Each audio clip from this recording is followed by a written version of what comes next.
Beaucoup de sujets, merci mesdames et messieurs de votre fidélité. Beaucoup de sujets font la une en RDC, en Afrique et dans le monde. On en a sélectionné quelques-uns pour vous. Human Rights Watch va d'accusation en accusation contre la RDC et sa police en ville de Kinshasa. Comment expliquer cette escalade? C'est dans Ça fait débat. Et puis le budget de l'État exercice 2015 a été adopté à l'Assemblée nationale. Environ 9 milliards de dollars américains. Est-ce un budget à la taille de la RDC avec tous ces défis également dans ça fait débat, bien sûr. Le parti UDPS au bord de l'explosion pour les prétentions des dauphins qu'affiche Félix Tshisekedi. Ne nous quittez pas. Un sujet également qui fait débat. On en parle avec M. Yannick Tshissola. Vous êtes cadre du PPRD. Première participation et bienvenue. Merci. Face à vous, Corneille Moulumbalu, les cadres de l'UDPS. Merci d'avoir répondu à notre invitation. Merci. Foumou Toto, vous êtes de la troisième voie, habitué à Ça fait débat. Bienvenue. Merci. On attend également Papi Tamba, un des communicateurs de la MP, également cadre au sein du PPRD. Human Rights Watch va d'accusation en accusation. Je commence avec vous, Foumou Toto. Est-ce ces éléments des accusations fortuites ou quelque part Human Rights Watch a raison d'interpeller le ministère de l'Intérieur en interpellant la police de Kinshasa? Un petit rappel, il y a quelques temps, d'abord je salue le peuple congolais qui est mon patron en tant que moi à Moussala Naé. Nous avons toujours vécu avec les Kuluna ou les bandits urbains appelés autrement Kuluna ici. Avant les élections, plus précisément dans la commune de Kalamu à Yolo, nous avons vu des Kuluna équipés. Et nous nous sommes posé la question, qui les avait équipés? Des Kuluna équipés? Dans ce pays, nous avons eu un ministre en charge de la justice, je crois, Zolo Bambi, qui a parlé des Kuluna en cravate, contre qui on n'a jamais déclaré l'opération du coffre. Parce que selon nous, la troisième voie, un Kuluna en cravate est plus dangereux qu'un Kuluna sur la rue. Mais tous sont des Kuluna et des criminels. Et il y a un mois, le Bureau conjoint des Nations Unies pour le droit de l'homme a déclaré que lors de l'opération Likoff, il y a eu des exécutions sommaires, c'est-à-dire violation des droits de l'homme en ce qui concerne la poursuite du banditisme urbain. Et comme réaction, au lieu de prouver le contraire, une réaction à notre avis émotive, le gouvernement a expulsé M. Scott Campbell du territoire de la République démocratique du Congo. Et après quelques temps, nous avons maintenant cette ONG internationale d'origine américaine qui vient de soutenir les allégations de Scott Campbell. Comme pour dire, les faits sont vrais et sont détaillés. Qu'est-ce qu'il faut retenir dans cette analyse? Est-ce qu'il n'y a pas eu exécution sommaire? Là, voilà. Il faut le prouver. Avant de dire non ou oui, il faut répondre d'abord exécution sommaire, c'est quoi? Et violation des droits de l'homme par rapport à ces opérations, c'est quoi? Et voici la proposition. Rapidement, est-ce que tout le monde qui a été poursuivi, comme Kuluna, a été interpellé comme la loi le prévoit, avec une convocation, mandat d'amener, jugé dans un organe compétent, et conformément à l'article 61 de la Constitution, qui dispose de la conformité de tous les actes et de toutes les infractions? Première question. Deuxième question, est-ce que nous n'avons pas vu dans nos quartiers des policiers en cagoule? Est-ce que nous pouvons nier ça? Est-ce que nous-mêmes, opposition politique, société civile congolaise, n'avons-nous pas reproché? Ça veut dire la façon d'arrêter. Parce que quand on dit violation des droits de l'homme, c'est lorsqu'on va au-delà de ce qu'on prévoit comme procédure d'arrestation, de jugement et d'exécution, de tout ce qui parle. Il faut retenir que la peine de mort n'est pas encore enlevée dans notre pays. Mais qu'est-ce qu'on entend par violation des droits de l'homme? Parce que lors de la fois passée dans notre émission avec vous ici, je voyais quelqu'un de la majorité qui disait « Mais ces bandits aussi sont en train de tuer, de piller, de violer, qu'on sort. » Lorsqu'un privé tue un autre, c'est une infraction.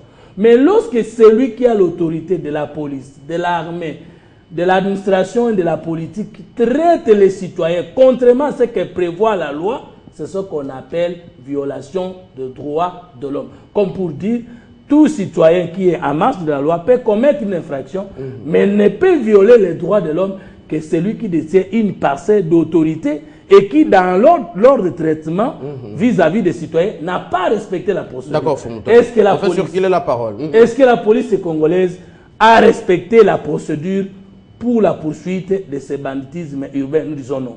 Ah, voilà. Yannick Tussola, vous êtes du PPRD. Qu'en dites-vous?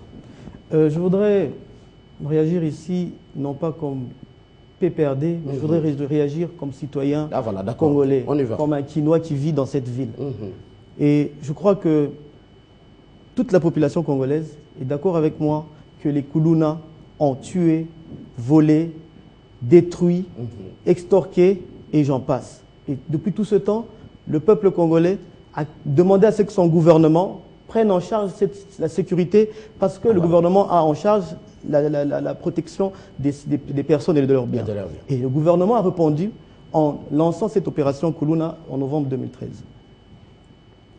J'ai suivi le ministre de l'Intérieur qui a parlé, qui a commenté sur le rapport de Human Rights Watch en disant que il existe, c'est vrai, des bavures, comme le dit mon contradicteur de gauche. Et lui, il existe des bavures des policiers. Mais ces bavures ont été punies et ces réfractaires de la loi se trouvent maintenant en prison. Donc, pour l'instant, le plus important, c'est lequel? Le plus important, c'est que nous avions, après cette opération Likofi, nous avions assisté à une accalmie, nous avons assisté à une sérénité et nous souhaitons même qu'il y ait encore une opération, une troisième opération, Likofi 3.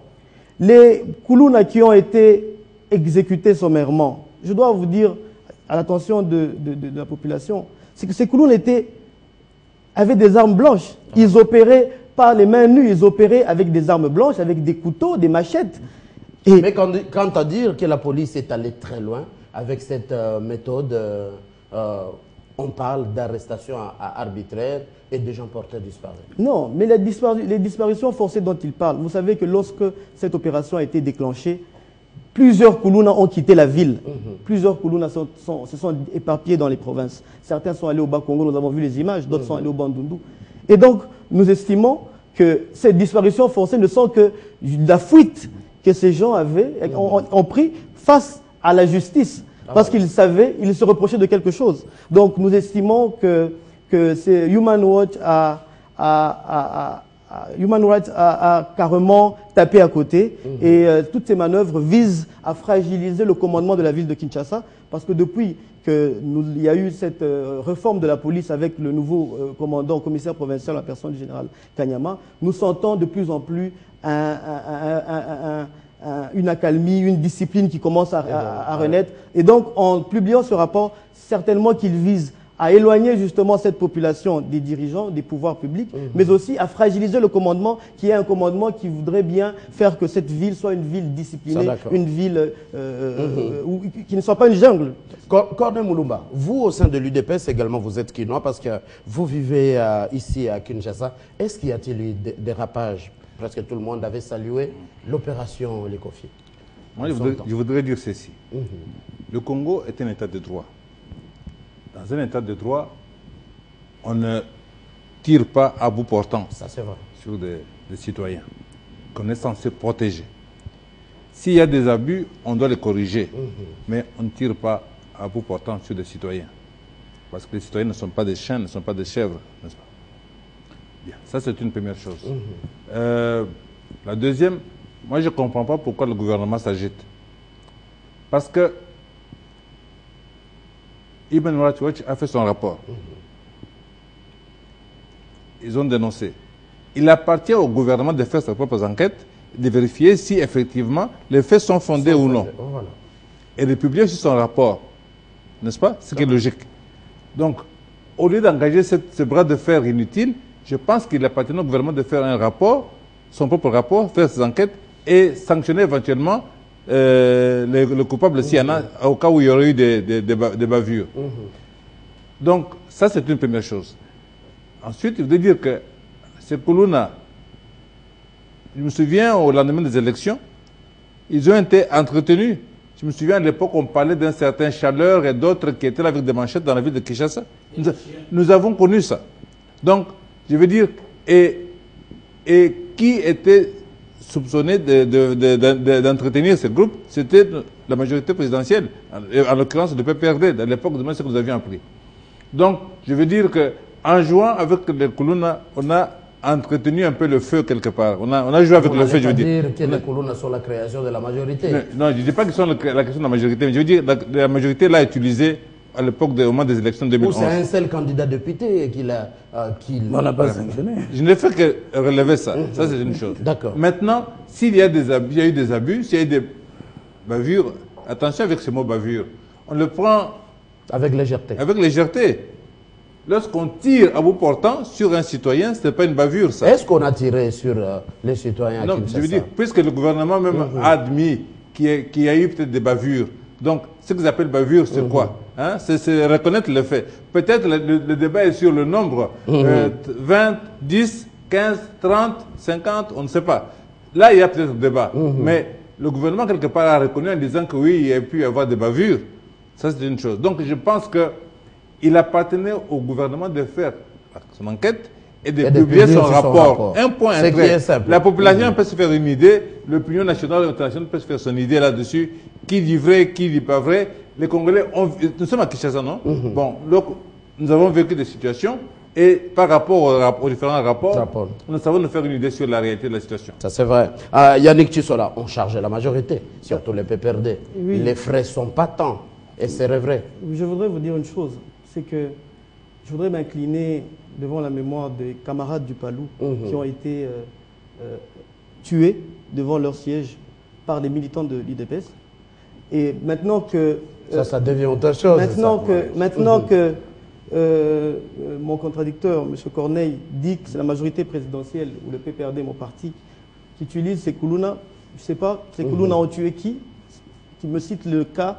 Mais nous, ce qu'on sait, c'est qu'il y a eu des militants du Palou qui ont été tués par peut-être on devra redéfinir les comportements des militants à dissocier avec les vrais Koulouna. Je voudrais aussi continuer en disant que si nous sommes passés de l'ICOFI 1 à l'ICOFI 2, c'est parce qu'il y avait une donne. C'est que dans l'ICOFI 2, nous avions en présence des Koulouna armés. Ils n'avaient pas que des machettes, ils n'avaient pas que des couteaux. Ils étaient aussi armés. C'est ainsi que le gouvernement est allé de l'ICOFI 1 à l'ICOFI 2. Donc, ne faisons pas l'amalgame lorsqu'il s'agit de légitime défense. Et lorsqu'il s'agit des... Ah, ça d'abord. Mais d'abord, il faut saluer l'opération. Il répond, celui de l'UDPS, et tout à l'heure, il faut montrer que vous aurez la parole. Oui, vraiment, c'est grave de dire des choses pareilles. L'UDPS n'a jamais tué personne. Ce jour-là, j'étais à Limité, monsieur, j'étais à Limité. Nous allions à l'aéroport pour accueillir le leader de l'UDPS. Arrivé au pont, à Tété, les groupes, les membres des militants du Palou ont bloqué le chemin, il y a eu des échanges, des coups. Voilà ce qu'il y a eu. Nous partions non armés sur la route vers l'aéroport. Mais les morts ont été comptés. S'il vous plaît. Non, il ne faut pas inventer des choses. L'UDPS était un parti non violent.